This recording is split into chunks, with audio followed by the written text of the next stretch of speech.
What's up, Richie? How's the weather in DC? Hot and muggy, per the usual. It's normal I'm for in, summer. I'm in Albuquerque, New Mexico, so it's not hot and muggy. It's And it's, actually where. well, that's nice. I'm jealous. There's definitely, it's clear skies, but we got political storms brewing. Yeah, Obviously, that's a what's lot brewing. going on in DC. And I was in the briefing yesterday with Tulsi Gabbard when she presented the findings of declassified report, 44-page report, and also took questions from the press. And it was, I mean, some shocking revelations, some stuff that, people who may have been in the Trump media orbit might have already known. But even with the findings that were presented, it seems like Democrats and their allies in the media are digging in their heels as far as what is actually proven by this report. And the real thrust of what she was saying is that this Russian collusion narrative that was spun up for almost a decade now implied that Trump colluded with Russia in order to steal the 2016 election. And the findings show unequivocally that, at least as far as what the intelligence assessments were at the time, the intelligence agencies did not believe that Putin had a specific candidate in mind, and he really just wanted to sow mistrust in our electoral process. So that seems like maybe a minute distinction for folks who are outside of DC, but as far as this collusion narrative that's been spun up for almost a decade, it's a very clear distinction. Well, and they took it further from what reports are looking like. They took it further and actually created a narrative uh, that said the Yeah, opposite, right? And that narrative led to them actually doing the opposite, which was interfering within a U.S. election, presidential election. yeah, and furthermore, the fact that they also gained FISA warrants on multiple members of the Trump campaign turned administration, and they continued those FISA warrants even after the FBI agents that had requested the warrants knew that the evidence that it was predicated upon, namely some stuff that was in the Steele dossier that was proven false, they knew that it was phony evidence, and yet they continued to have these 90-day warrants renewed even after Trump was in office. So Tulsi Gabbard laid that out during the briefing in very slow, measured terms, and she took questions from multiple members of the press, including Caitlin Collins from CNN. And there was a significant amount of pushback on, Caitlin Collins' attempt to put forth an idea that, uh, members of Trump's administration, like Marco Rubio, had actually said that there was Russian collusion. In fact, what Rubio said was that the Russians tried to interfere with the election. So there's a clear distinction there. And the next question, which was asked by my colleague Christian Daytalk, was, will there be actual criminal charges? The Tulsi Gabbard's job isn't to bring criminal charges. That's obviously the job of the DOJ. But the one thing that Christian brought forth was, well, the statute of limitation on criminal conspiracy is 5 years. So that has expired, obviously, since 2016. And the only real charge that's still on the table that doesn't have a statute of limitations is treason. And Tulsi Gabbard didn't say, we're not going to charge Barack Obama or any of his intel officials with treason. She said that's up to Pam Bondi and the DOJ. So I'll have to follow up with them and see what's going to come next. Yeah, so I mean, that was one of the biggest things is what crimes were committed, what things are still in the statute of limitations to be chargeable, and who are the top people that could be charged. I mean, obviously, Barack Obama, former president of the United States, being charged, and from my understanding, that is the only thing that has within statute of limitations would be a treason charge.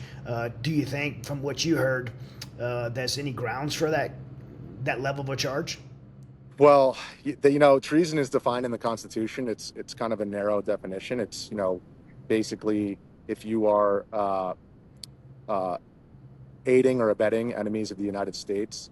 And as far as how exactly that's defined, obviously neither of us are lawyers, but she clearly left the door open for that, left it open to the interpretation of the DOJ, and we don't know what the findings are going to be. But as far as the evidence that was presented, it's very clear that there was a specific revelation that came from the evidence. There was a presidential daily briefing that was put on Barack Obama's desk ahead of in December of 2016. And by then, President-elect Trump was receiving the presidential daily briefings because he was the incoming president. And after they get elected, starting in November, they received these briefings. Obama got it first and told the IC not to put that briefing into the presidential daily briefing. So basically, what that particular briefing said was that there was no credible evidence that Russia colluded with Trump, that Russia actually even wanted Trump to win the election. In fact, there was intelligence that they had at the time, which indicated that Putin had held back a lot of damaging leaks on Hillary Clinton because they expected her to win, and they wanted to have more rounds in the chamber, rounds to deploy after Hillary Clinton was elected. So it was quite the contrary, that Putin actually, went into this whole operation with the expectation that Hillary Clinton would win.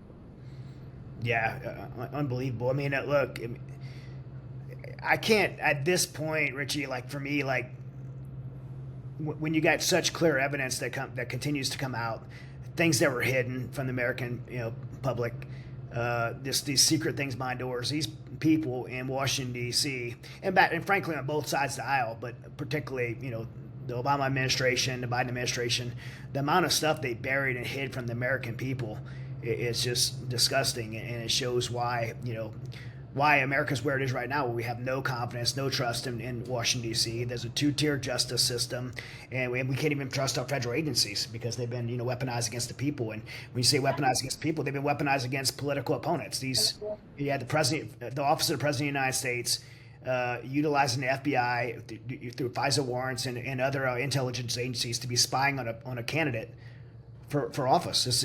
Donald Trump was a public citizen running as a candidate for public office. And, the fact that more Americans don't take this seriously and make it a partisan thing is just really disturbing, because this isn't a partisan thing. If one party's allowed to do it, then another party could do it.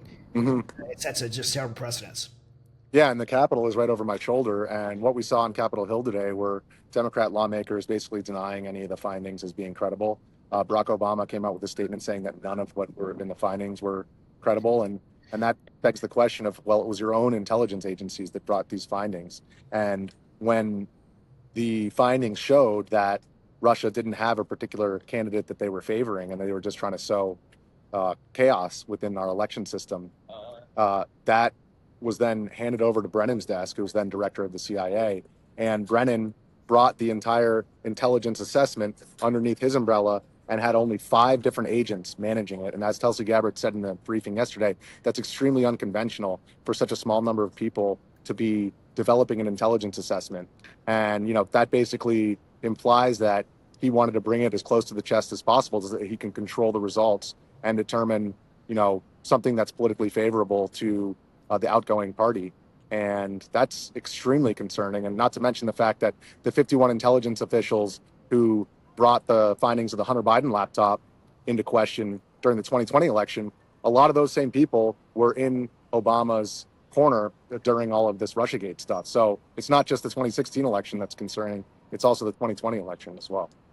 One of the things that I do, Richie, I don't know how you do this, but like for me, when something big like this kind of hits the media and sucks the air out of the room, and this is the only thing that's happening, it's like the media is consumed by this topic. One of the things I always do is pause and say, what just happened in the last news cycle that was important that we're leaving behind right now? And so I'm playing the devil's advocate right here. Yeah, for sure. That's a good question. Was the Epstein? Yes, it rhymes with Schmetzstein. Exactly. Yeah, I was not happy about Epstein. Everybody, MAGA conservatives were not happy with President Trump's handling of the Epstein case, and as particularly his response to it. I mean, I'm being balanced here. Like I didn't like that. I'm not happy. I love Kash Patel, Damjito. I was a fan of Pam Bondi. I'm not sure if I am anymore. But these people let me down and let a lot of other people down, and now we're moving on.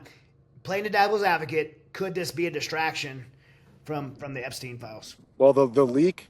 So the leak that came out of the DOJ, which indicated that this Russian collusion investigation and a declassification was taking place, it actually happened literally the day after the Epstein stuff all really came to a head. And obviously there are a lot of people in the MAGA corner who are not happy with what's going on. But one positive development on that front was today, Pam Pam Bondi and officials from the DOJ went to Ghislaine Maxwell's prison and interviewed her.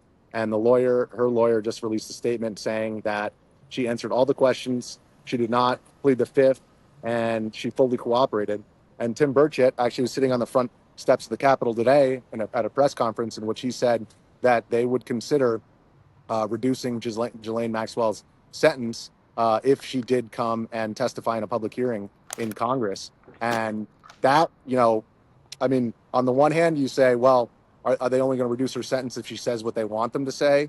Or, if she's under oath, can we trust her? I don't think she's necessarily a trustworthy individual. But at the very least, this is at least a step in the right direction where they are, continuing to chase down different leads. And obviously, she's probably the most important co-conspirator. Jeffrey Epstein is allegedly no longer here to testify. So that's a development that at least people can expect to get something out of it.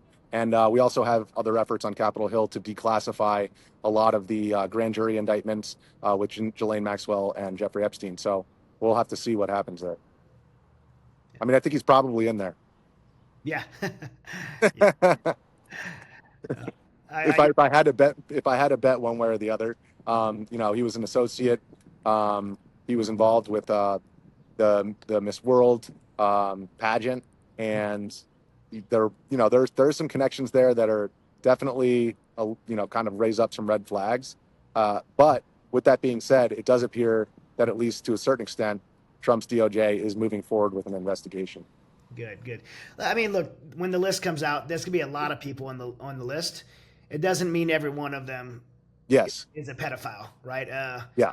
I mean, Jeffrey Epstein was involved in, people all over the world and had relationships with people all over the world. And, I imagine some, not every relationship he had was nefarious. And so I say put the list out and look at each individual and look at each case individual. And actually, on that note as well, another clip that's been kicking around the internet today was from Jeffrey Epstein's deposition, in which he discussed that he did have a personal relationship with Donald Trump, and then he pled the fifth on further questions about his relationship with Trump. Now, everybody's saying, oh, he pled the fifth, and that probably means that there's something there. But with that being said, he also pled the fifth about 500 times during that deposition.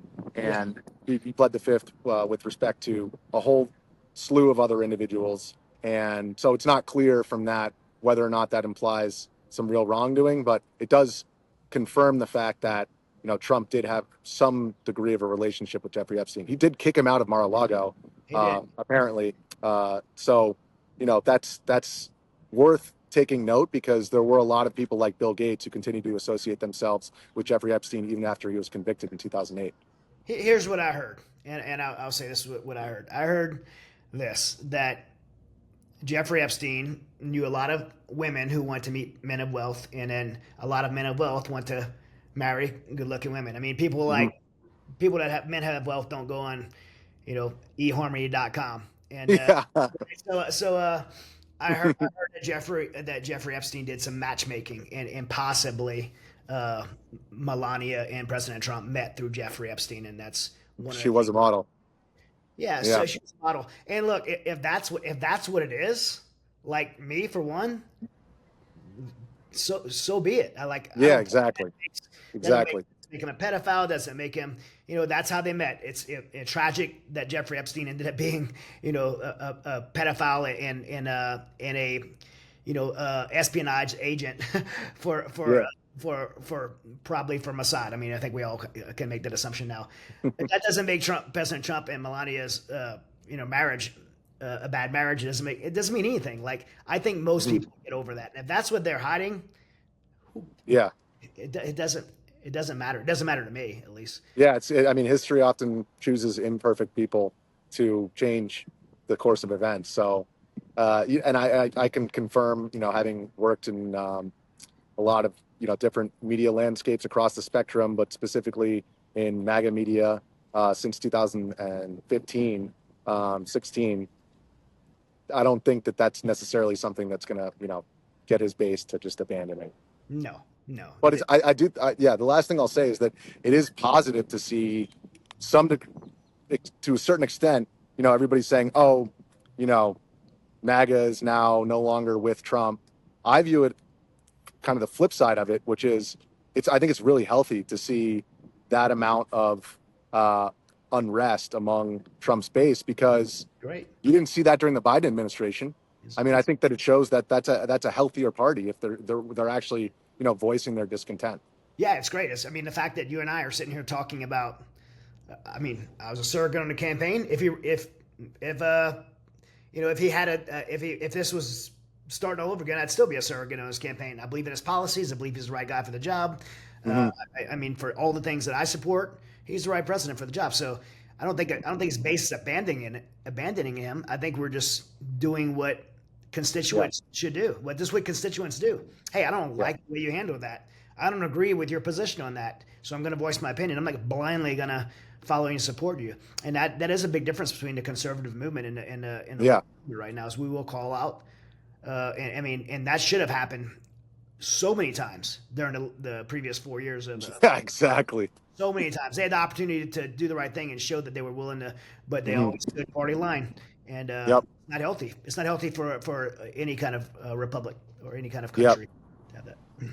Yep, but I'm going to stay on it, and I'll continue to ask folks on Capitol Hill behind me and down at the White House. So we'll keep this conversation going. I have a feeling this isn't the last conversation on this topic that we're going to have. All right. Well, we have. I'm in Albuquerque, New Mexico. I'm at an event called Forge. Let's see. Forge is that's my hotel accommodations. But I'm at an event called Forge, and it's a men speaking. But 6,000 men. Wow. Showed up for this 6,000 men at the Forge event held by Legacy Church in Albuquerque, New Mexico. Pretty cool to see 6,000 men show up for a Christian event. That's a really good sign for our country that we have men that are willing to step up and come in and be poured into and be challenged. It's a real good sign to see something like that. Become better husbands and fathers and just community leaders. So I'm excited. Aziz, by the way, is with me. Aziz and I are going to speak. So. Tell him I say what up. Yeah, I will. All right, man. All right, Chad. Keep God bless. God bless you, man.